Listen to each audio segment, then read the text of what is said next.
Hoje eu quero discutir com vocês um texto publicado na Folha de São Paulo do dia 26 sobre o racismo na obra de Monteiro Lobato. Para quem não me conhece, eu sou Caio Fayad. Aqui no meu canal eu falo da minha pesquisa que é em ensino de ciências, com relação com a questão étnico-racial, mas eu também trato de outros aspectos relacionados à educação. Para a gente poder discutir melhor esse artigo da Folha de São Paulo, nós vamos precisar lê-lo, então eu vou ler aqui com vocês e à medida que eu achar interessante eu paro para fazer comentários, tudo bem? Então vamos lá. Como vocês podem ver nesse print que eu coloquei para vocês, foi publicado nessa coluna o que a Folha pensa. Então nós já temos aí que é uma opinião da própria editoria desse veículo de comunicação, que é um dos mais importantes do país. E a manchete é o racismo de Lobato. Na linha fina, o que a gente vai ter? Mostras de preconceito em obras devem ser contextualizadas, não suprimidas. Então nessa linha fina, nós já temos um posicionamento claro que vai estar contido nesse artigo de opinião. Então, dando a sequência da leitura do texto, ele começa assim. A discussão sobre como lidar com o racismo nas obras infantis de Monteiro Lobato parece infindável. Há 8 anos, a proposta de sustar a distribuição de caçadas de Pedrinho em escolas públicas chegou ao Supremo Tribunal Federal. Agora, a reedição de A Menina do Narizinho Arrebitado, pela bisneta do autor, provocou reações até de membros um tanto ociosos do governo de Jair Bolsonaro. Aqui eu quero parar para fazer o primeiro comentário. Me estranha muito que nesse artigo de opinião, eles estão colocando nessa frase estão colocando 2 temas. O primeiro que é algo que aconteceu há um tempo, há 8 anos, que é essa questão de parar a distribuição de A Caçadas de Pedrinho, e algo que é mais recente, que é em relação a essa reedição do livro chamado A Menina do Narizinho Arrebitado. Então nós temos nesse parágrafo 2 informações sobre 2 livros: a suspensão de um livro e a reedição de um novo livro. E me parece curioso sobre esse artigo de opinião, onde você quer colocar o seu posicionamento sobre a questão, que eles colocaram o link de apenas um ponto, que é o ponto atual, que é o que vai ser debatido, mas é um ponto justamente que está relacionado com os delírios do governo Bolsonaro. Então aqui já me parece que eles querem mais polemizar a questão por conta de um contexto atual sobre essa questão que acontece no governo Bolsonaro do que de fato sobre a problemática da questão. E eu afirmo isso porque o meu primeiro comentário vai estar traçado justamente sobre aquilo que eles não colocaram o link para que o leitor pudesse reviver, que é justamente aquilo que eles dizem que é o que ocorreu há 8 anos sobre a proposta de sustar a distribuição de caçadas de Pedrinho. Isso para mim é importante porque é quando começa com toda a problemática em relação à obra do Monteiro Lobato na imprensa em um governo progressista e um governo de esquerda. E aqui, obviamente, eu preciso resgatar aquilo que aconteceu nessa época. Procurando na internet, eu acabei não encontrando uma matéria da Folha de São Paulo sobre o tema, mas eu encontrei uma da Agência Brasil. Então, sobre esse aspecto dessa proposta de sustar a distribuição da Caçada de Pedrinho, que foi até o STF, eu vou fazer esse comentário a partir da matéria publicada na Agência Brasil. O link eu vou deixar na descrição para vocês, e aqui eu também não vou ler a matéria inteira, eu vou pegar só 2 pontos. Então a Agência Brasil, numa matéria de 2014, intitulada assim: STF nega pedido para suspender livro de Monteiro Lobato em escolas públicas. Então o primeiro e o segundo parágrafo dessa matéria é o seguinte: o ministro Luiz Fux, do Supremo Tribunal Federal, STF, negou pedido de liminar para suspender a distribuição em escolas públicas do livro Caçadas de Pedrinho de Monteiro Lobato, obra publicada em 1933. O ministro rejeitou o pedido do Instituto de Advocacia Racial, IARA, por entender que não cabe ao Supremo julgar mandado de segurança contra ato do Ministério da Educação.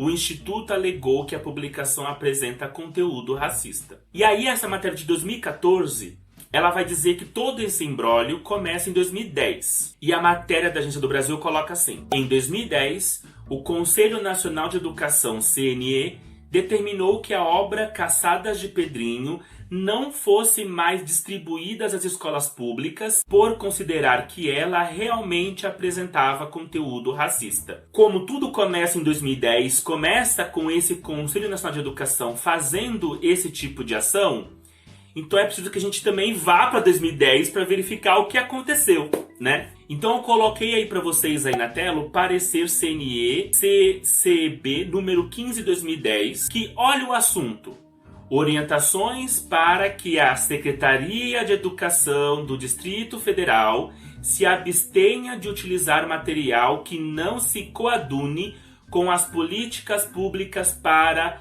uma educação antirracista. Então observe que isso que aconteceu em 2010 pelo CNE, ele é específico para um caso que é a Secretaria de Educação do Distrito Federal. O modo como a imprensa colocou esse caso de 2010 deu a entender que isso foi uma determinação para todo o território nacional. É claro e evidente que as coisas colocadas nesse texto também servem para todo o território nacional, mas era importante que uma matéria jornalística apresentasse os fatos conforme elas são.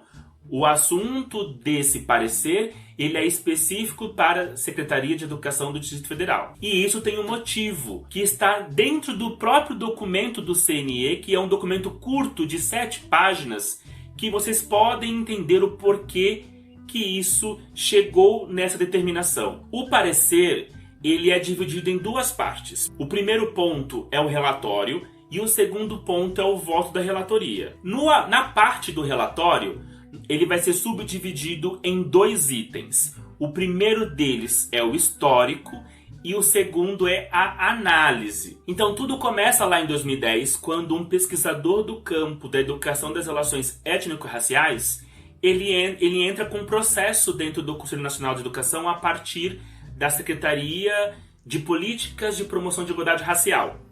E aqui eu vou ler o segundo parágrafo desse parecer, porque vai estar justamente aquilo que esse pesquisador acabou denunciando. Tá assim: o solicitante encaminha denúncia no sentido de se abster à Secretaria de Estado da Educação do Distrito Federal de utilizar livros, material didático ou qualquer outra forma de expressão que em tese contenha expressões de prática do racismo cultural, institucional ou individual na educação básica e na educação superior do Distrito Federal. Então, novamente, a solicitação dessa denúncia, ela é específica para o caso do Distrito Federal. Então, o que aconteceu lá no Distrito Federal? A Secretaria de Educação comprou vários livros para as bibliotecas da escola por conta do Plano Nacional de Biblioteca na Escola.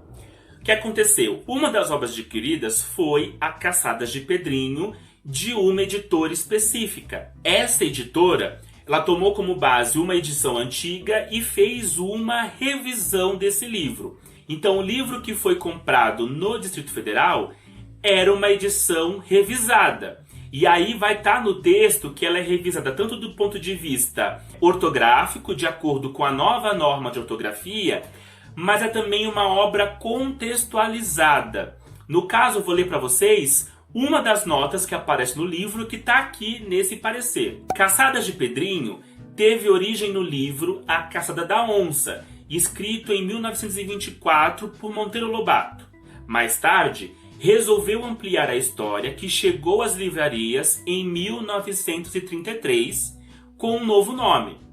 Essa grande aventura da turma do Sítio do Pica-Pau Amarelo acontece em um tempo em que os animais silvestres ainda não estavam protegidos pelo Instituto Brasileiro de Meio Ambiente, o IBAMA.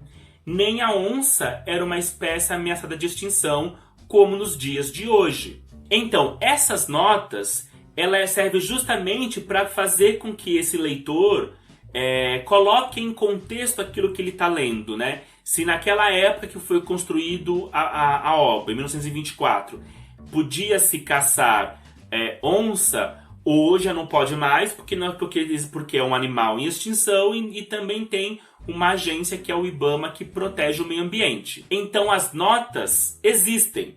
Essas novas obras do Monteiro Lobato, elas são revisadas e são contextualizadas. As notas estão lá. Eu não tenho esse livro especificamente, mas eu tenho um aqui que se chama O Poço do Visconde. Essa edição é uma edição é uma edição comentada, que é justamente nesses comentários que vai se estabelecer essa contextualização. E aí eu vou abrir para vocês, só para vocês verem como que esses contextos podem aparecer. Não é a mesma editora aqui do Parecer, mas para vocês entenderem como que essas notas são colocadas no texto. Então nós temos aqui, por exemplo, o texto do Monteiro Lobato, né? E a parte que é comentada nesse caso, ó, ela foi grifada e aparece ao lado um comentário. Então, o leitor, ele consegue diferenciar onde é o texto do Lobato e onde é o comentário. Mas, qual é a questão em si dessa denúncia desse pesquisador?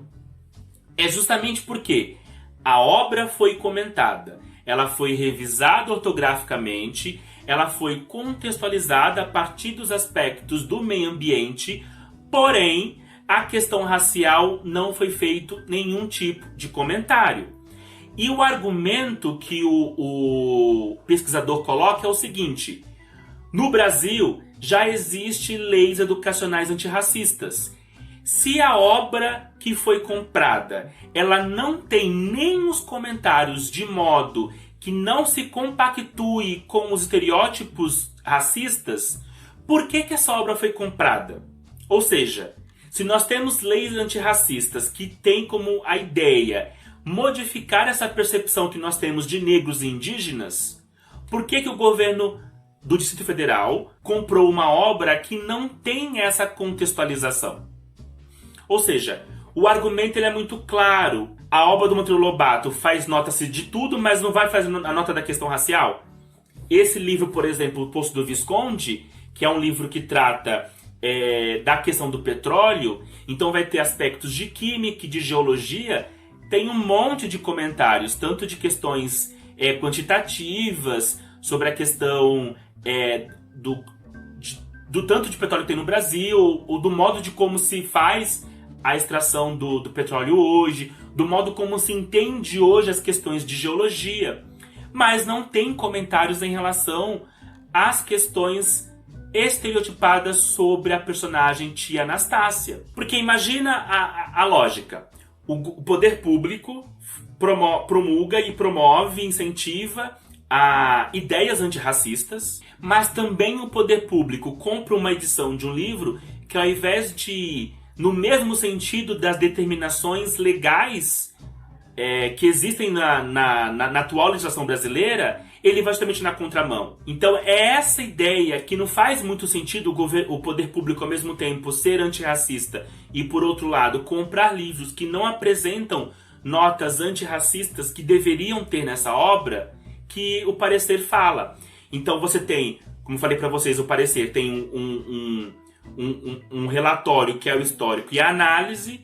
Então, indo mais além com relação a essa análise, quando a relatora observa que faz sentido o argumento apresentado nessa denúncia, vai então propor 5 encaminhamentos. O primeiro encaminhamento, ele é bastante claro sobre a questão maior, que nem é nem o texto literário, e sim a formação do professor. Porque o professor, estando bem informado para tratar dessas questões, o texto estando ali com essas questões estereotipadas, ele consegue discutir o texto em sala de aula. O segundo ponto, ele já é muito interessante, porque está assim: cabe à coordenação geral de material didático do MEC cumprir com os critérios por ela mesma estabelecida na avaliação dos livros indicados para o Plano Nacional Biblioteca da Escola, de que os mesmos primem pela ausência de estereótipos e de preconceitos, não selecionando obras clássicas ou contemporâneas com tal teor. E aí a terceira ação é justamente um complemento desta. Caso algumas das obras selecionadas pelos especialistas e que compõem um acervo do PNBE, que é o caso dessa obra Caçadas de Pedrinho. Aí ele continua: deverão exigir da editora responsável pela publicação a inserção no texto de apresentação de uma nota explicativa e de esclarecimentos ao leitor sobre os estudos atuais e críticos que discutam a presença de estereótipos raciais na literatura. Já a quarta e a quinta ação, elas são referentes à avaliação e o reforço do cumprimento do que se estabelece nas diretrizes curriculares de educação étnico-racial e ensino de história e cultura africana e afro-brasileira. Então nós temos um parecer que ele é muito claro. Ele está tratando de um problema específico que aconteceu em um governo específico. Então, como a gente vê, esse parecer ele é específico para a questão do Distrito Federal. É óbvio que se os outros estados fazem a mesma prática, que também valeria para elas. Mas não foi assim que a imprensa noticiou. Também é importante deixar claro que só houve esse parecer porque houve uma denúncia de que o Estado estava tendo leis antirracistas, mas não estava executando aquilo que deveria executar por conta de uma lei que determina. Então, eu acho muito falho quando a Folha de São Paulo coloca lá no início desse artigo de opinião essa questão que foi até o STF e não coloca todo esse histórico que envolve vários órgãos do governo, que envolve o poder público, que envolve a universidade, inclusive porque foi uma denúncia feita por um pesquisador. Então, uma vez comentado aquilo que a Folha de São Paulo nem link colocou para a gente poder relembrar o que aconteceu há 8, 10 anos atrás, a gente pode agora dar sequência à leitura do artigo de opinião da Folha. A revisão de Cléo Monteiro Lobato procurou alterar ou suprimir passagens problemáticas como a que se referia a tia Anastácia como negra de estimação. Bastou-se que Sérgio Camargo, presidente da Fundação Palmares, que fez de sua marca a oposição ao movimento negro, fosse às redes sociais para denunciar aquilo como uma mutilação politicamente correta. Foi seguido por Mário Frias, secretário da Cultura, que achou a mudança uma vergonha. Então observe, lá em cima, como eu falei para vocês, tem duas informações. Uma sem link, outra com link. A informação com link é justamente sobre os membros ociosos do governo Jair Bolsonaro. Só que isso que está linkado para a pessoa poder ler, também está no próprio texto. Então me parece que a intenção aqui era mais tentar criar uma contraposição às ideias de Jair Bolsonaro do que de fato apresentar para o leitor essa opinião baseada em tudo que aconteceu. Dando sequência. O argumento central de Camargo, de que não há racismo na obra de Lobato, não se sustenta. E é legal a gente ler isso, né? Porque uns anos atrás, lá em 2010, de 2010 a 2014, que todo esse imbróglio meio que era forte, o debate era que tem racismo ou não tem racismo. Então hoje você até vê um jornal como a Folha de São Paulo dizer que sim, tem racismo. Mas lá atrás, muitos veículos de comunicação defendiam que não existia. Aí ele continua. Não deixa dúvidas que a construção estereotipada de Anastácia e as menções à sua cor de pele como um defeito, por exemplo, quando o Narizinho diz que ela é preta só por fora e não de nascença. Não é por isso, contudo, que se deva defender que os trechos racistas sejam simplesmente apagados dos livros do escritor. Primeiro porque a intenção de ajustar clássicos literários a um certo ideal político será sempre infrutífera. Eu acho interessante a escolha da palavra político, né? Um ideal político. Tratar a questão racial como ideal político. Claro que ela pode ser vista assim, mas essa escolha de ideal político é importante principalmente porque há 8 anos atrás nós tínhamos um outro clima político no país que tendia a fazer uma nova configuração das questões raciais no Brasil. E hoje nós temos um governo que tem um ideal político que retrocede à época do Brasil colônia. Leitura assim encontrará o que corrigir em qualquer obra de qualquer geração passada e corre risco, além disso, de eliminar sutilezas e contradições relevantes. Em segundo lugar, porque o exercício é fútil. A literatura tem entre suas funções a de documento histórico de uma época e do pensamento de seu autor. Alterar trechos, não importa por qual motivo bem intencionado, causará inevitavelmente distorção do conteúdo. A meta de evitar que crianças encampem ideias preconceituosas é alcançável por outros meios, como notas de contexto ou orientação de pais e professores. Pode-se também escolher outra coisa para ler.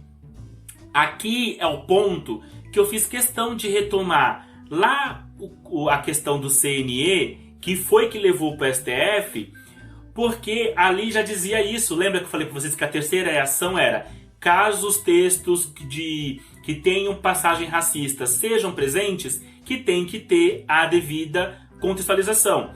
E aí o que a Folha vem aqui trazer como opinião é algo que não se faz. Esse é o ponto, esse é o X da questão. E aí eu vou dar sequência para depois... eu vou tratar toda essa parte de forma conjunta.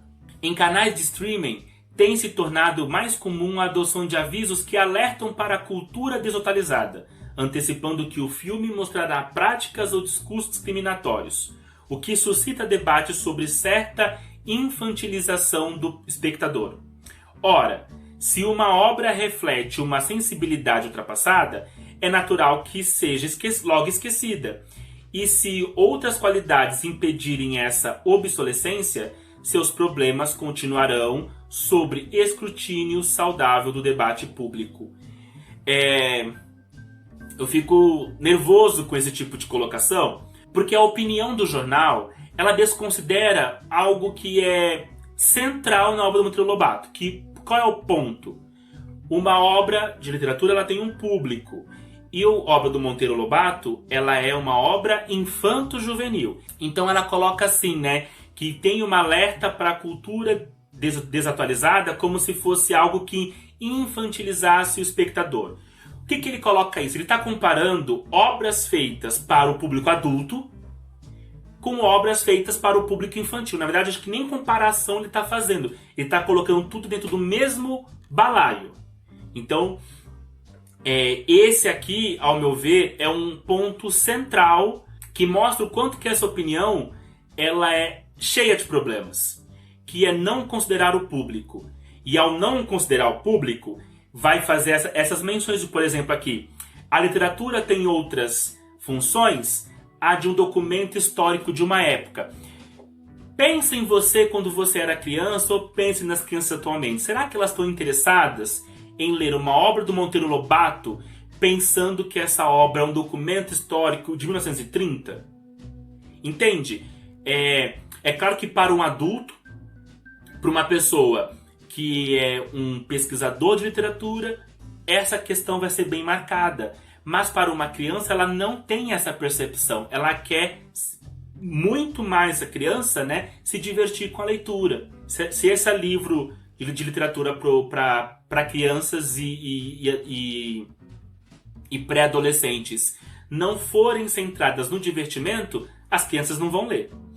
Então, para mim, tentar colocar a obra do Monteiro Lobato e dizer em aspecto de documento histórico, é verdade, ela é, mas não para o público que está lendo. E aqui, quando ele fala que causar alterações de trecho promove inevitável distorção do conteúdo, eu começo a pensar no seguinte aspecto: qual é o projeto literário de Monteiro Lobato? Ou seja, quando esse escritor escreve uma série de obras, qual é a intenção política com esses textos? E me parece que essa ideia está um pouco distorcida da própria Folha de São Paulo, porque eu não sou um estudioso de Monteiro Lobato, eu estudei em uma disciplina Monteiro Lobato na Letras, o que para mim foi bastante interessante, porque para quem não me conhece, está vindo aqui no canal, eu sou formado em Química e em Letras, e eu já conhecia as obras de Monteiro Lobato, citações por conta da questão da ciência. Então eu poderia dizer que um projeto literário do Monteiro Lobato, o primeiro projeto, digamos assim, está relacionado com a questão de educar as crianças para as ciências. Só que essa educação para as ciências, ela está junto ali com algumas ideias que estão bem arraigadas na questão da eugenia. E aí poderia se pensar, talvez, que um segundo projeto literário dele fosse usar a literatura como a viabilização da eugenia. E eu vejo isso em algumas obras. Vejo nessa daqui, O Poço de Visconde, que eu mostrei para vocês. Vejo isso bastante marcado na obra A Chave do Tamanho. Só para falar um pouquinho, na Chave do Tamanho existe a Segunda Guerra Mundial e a Emília ela quer terminar com a guerra. E ela vai lá, mexe numa casa das chaves e ela faz todo mundo encolher. Então todo o discurso ali da Emília é: agora que nós somos pequenos, nós precisamos nos adaptar. Os mais fortes sobreviverão. É claro que isso tem toda uma ideia da questão que estava efervescente na época do evolucionismo, das ciências biológicas. Porém, dentro das passagens do texto, nós vamos perceber claramente que os mais fortes são os mais brancos, os mais fortes são os mais parecidos com a cultura ariana possível. Então, se a gente pensar que a obra do Lobato tem como projeto literário principal, que é a questão a instrumentalização de crianças para as ciências, essas mudanças que a gente faz tentando eliminar os aspectos eugenistas não faria distorção na obra, porque os conceitos de ciências continuariam ali embutidos. Mas o principal comentário que eu quero fazer aqui é com relação a essa ideia de que não se pode alterar uma obra literária. Porque é isso que a gente vê aqui nesse texto, né? Lá na linha fina já mostrava: mostras de preconceito em obras devem ser contextualizadas, não suprimidas. Quando eles fazem isso, já falei para vocês que eles discorrem a ideia de que o público-alvo da obra do Monteiro Lobato são crianças. É uma obra infanto-juvenil, são crianças e pré-adolescentes. Então, nem todo tipo de contextualização seria aquela que seria factível de ser feita por uma criança.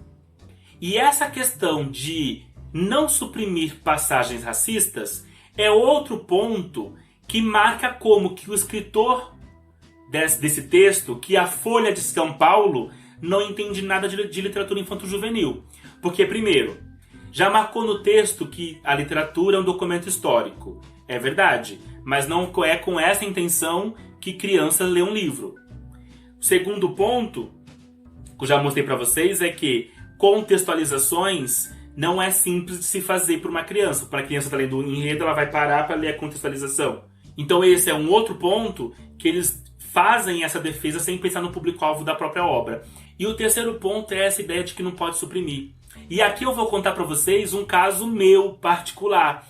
Eu já contei aqui em outros vídeos que eu era um aluno assim bastante encrenqueiro e por isso fui quase expulso de escola e aí eu fui parar numa nova escola.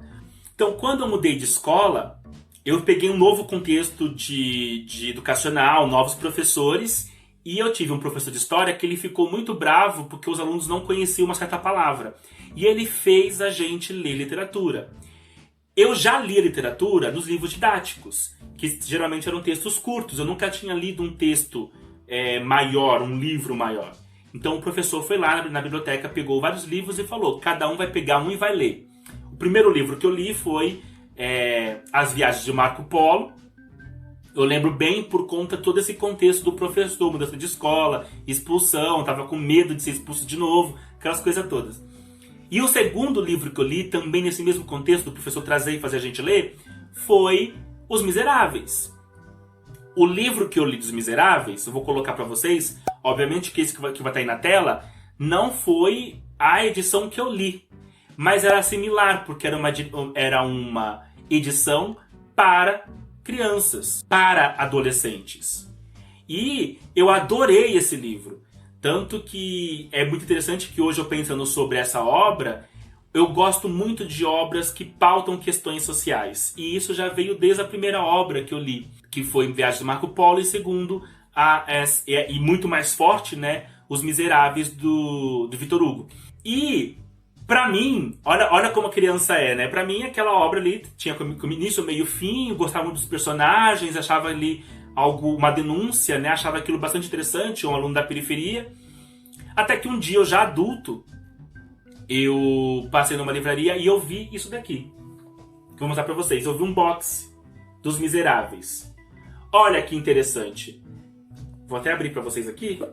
Esse aqui é da Kozak Naif, da falecida editora. Olha o tamanho de cada um dos livros. Então, gente, imagina. Eu lá, adolescente. Eu lá, criança, pré-adolescente. Quando eu li Os Miseráveis... Eu não li isso, né? Eu não li desse tamanho. Eu li uma versão infanto-juvenil, que era uma versão menor, uma versão suprimida. E isso é super comum na literatura infanto-juvenil, porque a ideia principal é formar leitor, é formar gosto pela leitura. Então não está relacionado com o aspecto de documento histórico. Isso que a Folha de São Paulo, que mostra como opinião dela com relação à questão do racismo de Lobato, no fundo nada mais é do que uma própria visão arraigada, uma visão ultrapassada. E eu diria até uma visão racista. Porque quando não se é antirracista, você está compactuando com o racismo. Então, para mim, essa opinião da Folha de São Paulo, ela é uma opinião totalmente descabível. Ela fala da obra de Monteiro Lobato como se fosse uma obra para adultos. E aí tem outro ponto. Não é porque você faz uma nova edição com uma obra que foi retirada trechos racistas que a obra original sumiu do mapa. Ninguém está falando para queimar os livros do Lobato. O que a gente está falando é que as crianças hoje, com as ideias que nós temos hoje, elas não devem ler esse tipo de texto.